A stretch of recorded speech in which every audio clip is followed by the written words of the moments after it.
Hello दोस्तों, आज हम बीएड के यूपी के फॉर्म की बात करेंगे जो कि निकल चुके हैं, जो कि जिसकी डेट वगैरह सब कुछ मेंशन हो गई। ये हमारे 2024 टू 26 के फॉर्म है। इसमें हम आपको इसके बारे में फुल डिटेल्स में बताएंगे।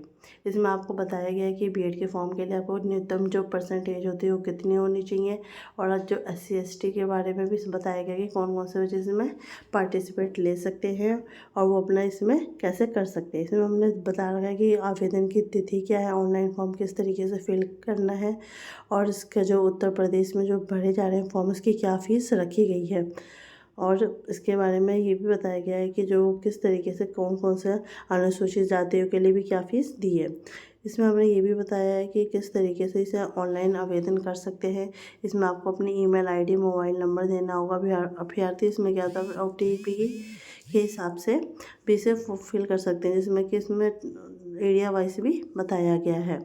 और इसमें क्या है, सब चीज़ मतलब एक एक पॉइंट वाइज बताया गया कि किस तरीके से आपको फॉर्म फिल करना है, कैसे आवेदन पूरा होगा, किस तरीके से आपको पेमेंट करनी है, और इसमें क्या है आपको लॉगिन आईडी पासवर्ड भी आपको किस तरीके से मिलेगा, ये सारी चीज़ें बताई गई है। इसमें ये भी बताया गया है कि आपको जो फॉर्म के साथ फिल करने के बाद किस तरीके से आपको भुगतान करना है, मतलब ऑनलाइन कैसे आप इसमें पेमेंट कर सकते हैं, क्रेडिट से, डेबिट से, और इसमें क्या क्या शुल्क रखा गया है, फ़ीस क्या है, इसकी चार्जेस क्या है, ये सारी चीज़ें इसमें बताई गई है।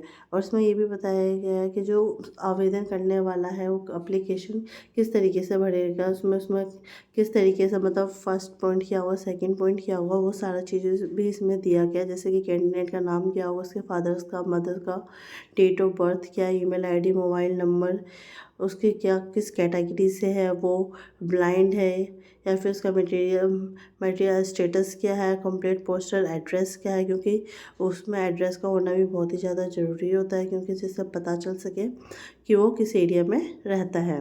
साथ में उसमें क्या होता है, अपने एक आइडेंटिटी कार्ड की, मतलब आई कार्ड की फ़ोटो भी अटैच करनी है, और फ़ोटो के साथ साथ जो कैंडिडेट उसके नीचे सिग्नेचर भी आना चाहिए। उसमें यहाँ तक कि ये भी दे रखा है कि जो फ़ोटो है उसका साइज़ कितना होना चाहिए, और डिटेल्स भी फिल करनी है, हाई स्कूल की और बाकी जो भी ग्रेजुएशन कर रखी है उसकी, और मतलब जो भी उसके दस्तावेज है वो सारी चीज़ डालती है। इसमें क्लेम ऑफ वेस्टेज के बारे में बताया गया है, चॉइस ऑफ सिटी कि किस जगह पे वो अपना एंट्रेंस एग्ज़ाम देना चाहता है, सब्जेक्ट स्ट्रीम क्या है, और उसके बारे में नीचे डिक्लेरेशन भी दिया गया है। और फिर क्या इसमें SC ST इन सब के बारे में बताया गया है कि किस चीज़ के लिए कितनी परसेंटेज दी गई है, कि किस तरीके से वो लोग अपना मतलब फॉर्म फिल कर सकते हैं, मतलब। और ये भी बताया गया है कि कौन किस किस के लिए कितनी सीटें रिजर्व हो सकी हैं। इसमें साथ में हम ये भी देखेंगे कि जो बच्चे हैं वो अपने फॉर्म को किस तरीके से फिल कर सकते हैं, और सच एक किस कहाँ पे जाकर डिपॉजिट करवाना है इन बच्चों को। और इसमें ये भी बताया गया है कि जो क्वेश्चन आंसर है वो किस तरीके से आएंगे, मतलब जो एग्ज़ाम होगा उसमें जो सामान्य ज्ञान होता है, जनरल नॉलेज होता है, उसके 50 क्वेश्चन आएंगे जो कि 100 मार्क्स के होंगे। हिंदी अंग्रेजी में से कोई भी एक लैंग्वेज आएगी जिसमें ये 50 क्वेश्चन होंगे, 100 मार्क्स होगा, यानी ये टोटल 3 घंटे का पेपर होगा। इसमें मतलब सारी चीज़ें डिटेल्स में दी गई है कि किस किस को किस तरीके से फिल करना है, क्या है, कैसे है, ये सारी चीज़ें भी इसमें बताई गई हैं।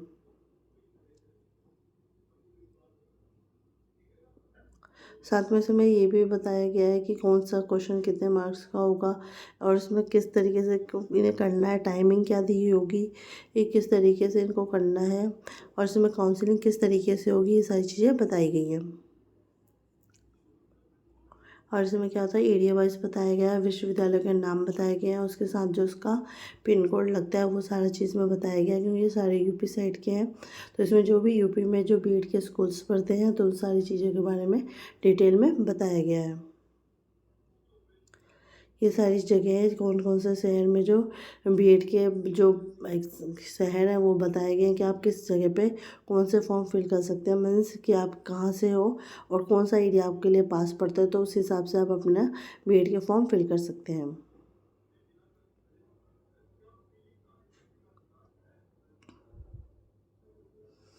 ये आपको कंप्लीट एड्रेस दिया गया है कि जब आप फॉर्म फिल कर लें तो उसको कहाँ पे पोस्ट करना है, या फिर आपको कोई इंक्वायरी करनी है, या फिर हेल्पलाइन नंबर चाहिए, हेल्प डेस्क नंबर चाहिए, या फिर हेल्पलाइन ईमेल आईडी है, स्टेट कोऑर्डिनेटर चाहिए, रजिस्ट्रेशन ये, या फिर वेबसाइट विजिट करना वो कर सकते हैं।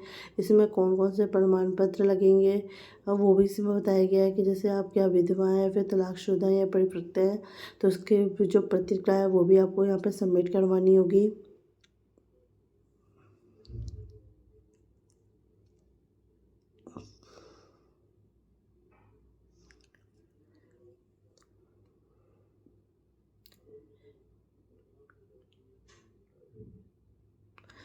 जैसे आप प्रतीक्षा कर्मचारी एवं उनके पुत्र पुत्री है तो या पत्नी है तो उसके लिए भी आपको इसमें दस्तावेज जमा करवाने पड़ेंगे। स्वतंत्रता संग्राम सेनानियों के आश्रितों का संबंधित है तो उसके भी आपको यहाँ पे प्रमाण पत्र जमा करवाना होगा।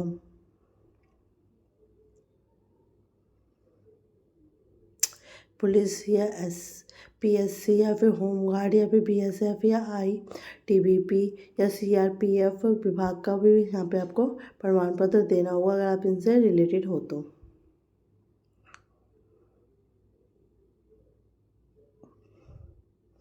केवल उन अभ्यर्थियों के लिए जो उत्तर प्रदेश के लिए मूल निवासी नहीं है। ये फॉर्म इसके लिए जो कि क्या यूपी से रिलेटेड नहीं है उनके लिए भी ये फॉर्म फिल करके उन्हें डिपॉजिट करवाना होगा। यह प्रमाण पत्र उन जिले के अधिकारी द्वारा प्रमाणित किया जाना आवश्यक है जिस जिले के अभ्यर्थी के माता पिता निवासी हैं। ये वहाँ का होगा जहाँ पर उनके माता पिता रहते हैं, जैसे जिले या स्टेट में।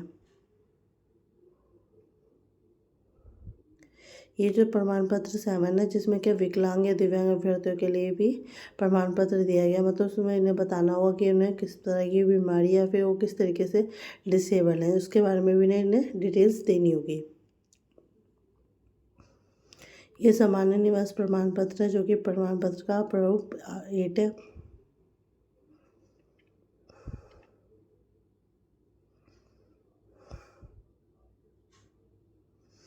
लास्ट और फाइनल पेज है जिसमें आपको प्रमाण पत्र 9 है जिसमें आर्थिक रूप से कमजोर या फिर ईडब्ल्यूएस जिसे कहते हैं श्रेणी के लिए प्रमाण पत्र देना है।